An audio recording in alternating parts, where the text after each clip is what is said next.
ಇಟ್ಕೊಂಡು ಹೋಗ್ತಾ ಇದ್ರಾ? ಕೆಲವು ಕರ್ನಾಟಕದಲ್ಲಿ ಒಳ್ಳೆ ಪೊಲೀಸ್ ಇದ್ದಾರೆ, ತುಂಬ ದಕ್ಷವಾಗಿ ಪ್ರಾಮಾಣಿಕವಾಗಿ ಕೆಲಸ ಮಾಡ್ತಾರೆ. ಕೆಲವರು ಇದ್ದಾರೆ ಅವಿವೇಕಿಗಳು, ಅವರೆಲ್ಲ ಅಲ್ರಿ 1 ಕಿಲೋಮೀಟರ್ವರೆಗೂ ಆ ರೀತಿ ದನಕ್ಕೆ ಬಡ್ದಂಗೆ ಬಡ್ಕೊಂಡು ಪಾಪ ಏನೋ ಆಸ್ಪತ್ರೆಗೆ ಹೋಗ್ತಾ ಇದ್ರು. ಸುಳ್ಳು ಹೇಳ್ತಾರ? ಆ ತಾಯಿ ಸುಳ್ಳು ಹೇಳ್ತಾಳ? ಆಸ್ಪತ್ರೆಗೆ ಹೋಗ್ತಾ ಇದ್ರು, ಅಲ್ಲಿ 300 ರೂಪಾಯಿ ಕೊಡ್ತೀರಂದ್ರು ಬಿಡದೆ ನೀವು ಹೊಡಿತೀರಿ ಅಂತಂದ್ರೆ ದುಡ್ಡು ಬೇಕಾಗಿತ್ತಾ? ನಿಮಗೆ ದುಡ್ಡು ಕೊಡಬೇಕಾಗಿತ್ತಾ? ಅದೇನೋ ಕೆಟ್ಟದಾಗ ಅವಾಚ್ಯವಾಗಿ ಅಂಥ ಮಗನೇ ಇಂಥ ಮಗನೇ ಅದೇ ಮಾತು ನಿಮಗೆ ಬೈದ್ರೆ ನೀವೇನು ಆಕಾಶದಿಂದ ಹೇಳಿ ಬಂದಿದ್ದೀರಾ? ನೀವಿರೋದೇನಕ್ರಪ್ಪ? ಎಲ್ಲ ಪೊಲೀಸರ ಬಗ್ಗೆ ನನಗೆ ಗೌರವ ಇದೆ, ತುಂಬ ಚೆನ್ನಾಗಿ ಕೆಲಸ ಮಾಡ್ತಾರೆ. ಆದರೆ ಕೆಲವರು ಇರ್ತಾರೆ ಇಂಥವ್ರೆಲ್ಲ, ಸಾರ್ವಜನಿಕರ ಜೊತೆ ಒಂದು ಸ್ನೇಹಮಯಿ ವಾತಾವರಣ ಇಟ್ಕೋಬೇಕಲ್ರಿ. ನೀವಿರೋದೇನು ಸಾರ್ವಜನಿಕರಿಗೆ ಅನುಕೂಲ ಆಗೋ ರೀತಿಯಲ್ಲಿ ಕೆಲಸ ಮಾಡ್ರಪ್ಪ ಅಂತ ನಿಮಗೆ ಸಂಬಳ ಕೊಡ್ತಾ ಇರೋದು. ಅವನೇನೋ ಪಾಪ ಅವನೇನೋ ಯಾವುದೋ ಒಂದು ಏನು ದೊಡ್ಡ ವೆಪನ್ ಇಟ್ಕೊಂಡು ಬಂದು ಇನ್ನೇನು ಸಮಾಜಕ್ಕೆ ವಿಧ್ವಂಸಕ ಕೃತ್ಯ ಮಾಡ್ತಾನೆ ಅನ್ನೋ ನೆಲೆಯಲ್ಲಿ ಅವನ್ನ ತಳಿಸಿ ಇದ್ರೆ ಆ ತಾಯಿನ ಪಾಪ ನೋಡಿ, ಅಂತ ತಾಯಿ ಇದ್ರಿಗೆ ಹಂಗೆ ಹೊಡೆದ್ರೆ ಆ ಅಮ್ಮನ್ನು ಕೂಡ ನೀವು ಏನು ನನಗೆಲ್ಲ ಏನು ನನ್ನ ಸೀರೆ ಎಲ್ಲ ಇದಾಗ್ಬಿಡ್ತು ಆ ರೀತಿ ನಡ್ಕೊಂಡ್ರೆ ಹೇಳ್ತೀವಿ. ಏನ್ರಿ ನೀವೆಲ್ಲ?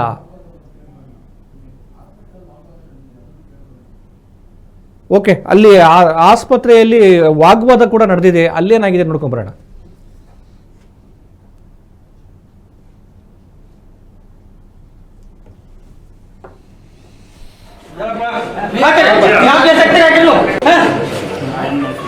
ಇಲ್ಲ ನೀವು ಬೆಳಗ್ಗೆ ಹಾಕಿದ್ದೆ ನಮಗೆ ಮೊದಲು ಬೆಳಗ್ಗೆ ಹಾಕಲಿದ್ದೆ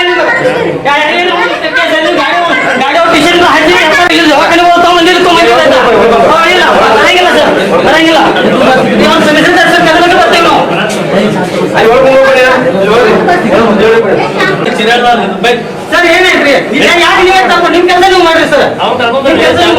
ಉದಾಹರಣೆ ತಗೊಂಡ್ ಬರಲಿ ಉತ್ತರ ಉದಾಹರಣೆ ಕೊಡ ಸರ್ ಏನು ನಮ್ಮ ತಮ್ಮ ಬರತ್ತೆ ಹೇಳ್ತೀವಿ ಅಟ್ಯಾಕ್ ಮಾತಾಡ್ತೀರ ಬಾಯ್ನೆ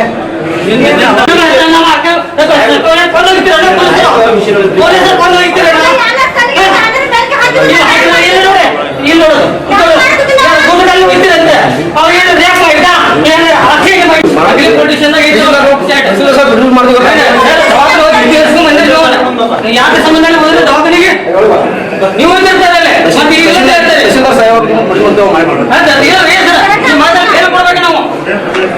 ನಾವು ಮಾಡ್ಕೊಡ್ಲಿ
ಏನು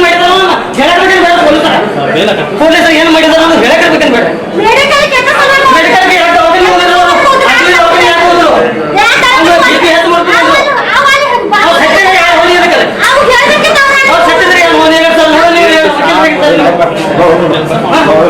ನೀವು ಮಾಡಿ ನಿಮ್ದೇನು ನೋಡಿ, ನಿಮಗೆ ದೃಶ್ಯಾವಳಿ ತೋರಿಸ್ತೀನಿ. ಮ್ಯಾನ್ ಹ್ಯಾಂಡ್ಲ್ ಮಾಡಿ ಬಟ್ಟೆ ಎಲ್ಲ ಹರಿದೋಗಂಗೆ ಹೊಡೆದಿದ್ದಾರೆ ಅಂತ. ಇದು ಮಾನವ ಹಕ್ಕುಗಳ ಆಯೋಗ ಈ ವಿಚಾರದ ಬಗ್ಗೆ ಒಂದು ಪ್ರಕರಣವನ್ನು ದಾಖಲಿಸ್ಕೊಳ್ಬೇಕು. ಏನ್ರಿ ಪೊಲೀಸರು ಅಂದ್ರೆ ಒಂದು ಭಯ, ಓಕೆ, ಅದು ಯಾರಿಗೆ ಭಯ? ದುಷ್ಟ ಕೆಲಸ ಮಾಡೋಂಥವ್ರಿಗೆ, ಕಳ್ಳ ಕಾಕರಿಗೆ, ಅಕ್ರಮ ಚಟುವಟಿಕೆ ಮಾಡೋರಿಗೆ ಪೊಲೀಸರು ಭಯ ಬೇಕು. ಸಾರ್ವಜನಿಕರ ಮೇಲೆ ಯಾಕ್ರಿ ನಿಮ್ಮ ದರ್ಪ? ಅವನು ಬಟ್ಟೆ ಹರಿದೋಗಂಗೆ ಹೊಡಿತೀರಿ, ಕಿಲೋಮೀಟರ್ ಗಟ್ಟಲೆ ಎಳ್ಕೊಂಡೋಗಿ ಹೊಡಿತೀರಿ. ಅವನು ಆಸ್ಪತ್ರೆಗೆ ಹೋಗ್ತಾ ಇದ್ದಾನೆ, ಅವ್ರ ತಾಯಿ ಇದ್ದಾರೆ. ಎಲ್ಲಾದ್ರೂ ಕಾನೂನು ಇದೆಯಂದ್ರೆ ನೀವು ಹೋಗ್ಬೇಕಾದ್ರೆ ತಡೆದು, ನೀವು ಬೈಕನ್ನು ತಡೆದು ಅವ್ರನ್ನ ಮ್ಯಾನ್ ಹ್ಯಾಂಡ್ಲಿಂಗ್ ಮಾಡಿ ಅವ್ರನ್ನ ಕೇಸ್ ದಾಖಲಿಸೋದಕ್ಕೆ ಪೊಲೀಸ್ ಇಲಾಖೆನೇ ಹೇಳಿದೆ, ನೀವು ಆ ರೀತಿ ತಡಿಬೇಡಿ.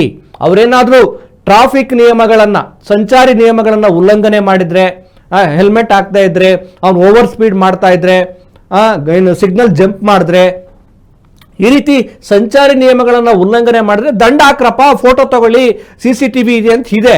ನೀವು ಈ ರೀತಿ ತಡೆದು ಅವ್ರ ಮೇಲೆ ಹಲ್ಲೆ ಮಾಡಿದ್ರೆ ಮತ್ತೆ ಬಟ್ಟೆಲ್ಲ ಹೊಡೆದಾಕಿ ಕೊನೆಗೆ ಅವ್ರದ್ದೇ ತಪ್ಪು ಅನ್ನೋ ಥರದಲ್ಲಿ ಬಿಂಬಿಸ್ತಿದ್ದೀರಲ್ಲ, ನನಗೆ ನಿಜಕ್ಕೂ ಬೇಜಾರಾಗುತ್ತೆ. ಪೊಲೀಸ್ ಡಿಪಾರ್ಟ್ಮೆಂಟ್ ಏನು ಬೆಳಗಾವಿ ಜಿಲ್ಲೆಯ ಚಿಕ್ಕೋಡಿ ತಾಲೂಕು, ಬೆಳಗಾವಿ ಜಿಲ್ಲೆಯ SP ಅವರು ಈ ಒಂದು ಪ್ರಕರಣದಲ್ಲಿ ಯಾರು ತಪ್ಪಿತಸ್ಥರಿದಾರಲ್ಲ ಪೊಲೀಸ್, ಅವ್ರ ವಿರುದ್ಧ ಸಸ್ಪೆಂಡ್ ಮಾಡಿ ಮನೆ ಕಳಿಸಿ ಅವ್ರನ್ನ ಮೊದಲು.